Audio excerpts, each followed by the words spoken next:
Now, in learning objective B, you may be asked to find the zeros of a quadratic. So let me just tell you what those are first. The zeros of a function is where y equals 0. Okay, so if you look at it, if we were to graph this, these are parabolas, by the way. On a parabola, y equals 0 at the x-intercepts.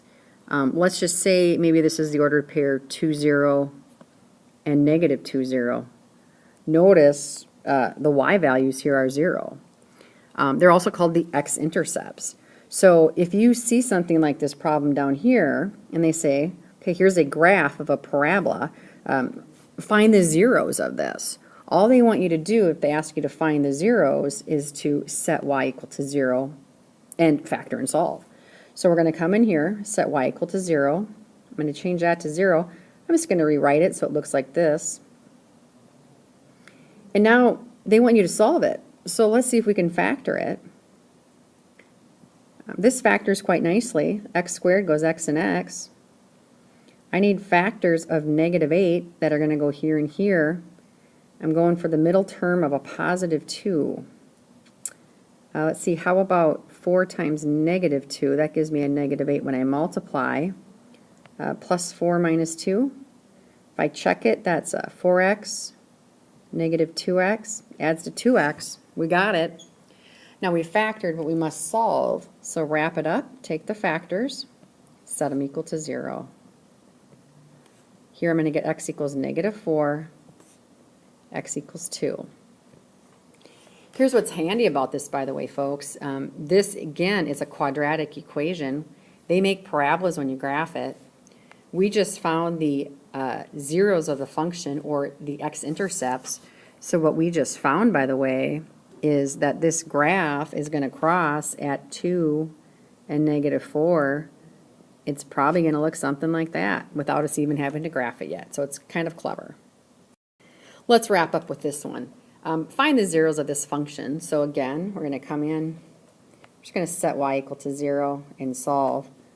I'm going to switch this order around. I like having the trinomial first and then the equal 0. And let's go ahead and factor. 4x squared, so x and x. I don't know if this is a 4 and a 1 or a 2 and a 2. I'm not sure if it matters. Both of them might work. I'm going to go 4, 1. I want factors of 2 that go here and here. So this guy comes back to what, 6x it looks like. So factors of 2 would be 2 and 1.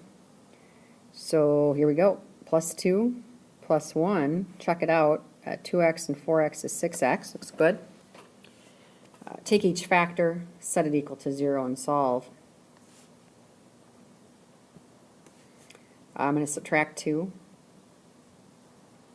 divide by 4, simplify my fraction. It's one of them. This guy I'm going to subtract 1, and I have the last one. So again, what that means is if I were to graph this, remember when we did that back in section 5.1, we graphed the parabola by finding the vertex. We did negative b over 2a. Once we found that value, we plugged it into the equation and found the y. If we graph this particular parabola, we know that the x-intercepts are going to happen at negative 1/2 and negative 1. So if we look at the tick marks, that's negative 1, negative 2. It's going to be somewhere here and somewhere here. I will tell you, this is an upward-facing U or parabola. When we were to if we were to find the vertex, which we had to do that back in section 5.1, and we sketch the parabola, we're going to get something like this for the parabola. So we get some more details about the parabola. We can figure out their x-intercepts, or what we call the zeros.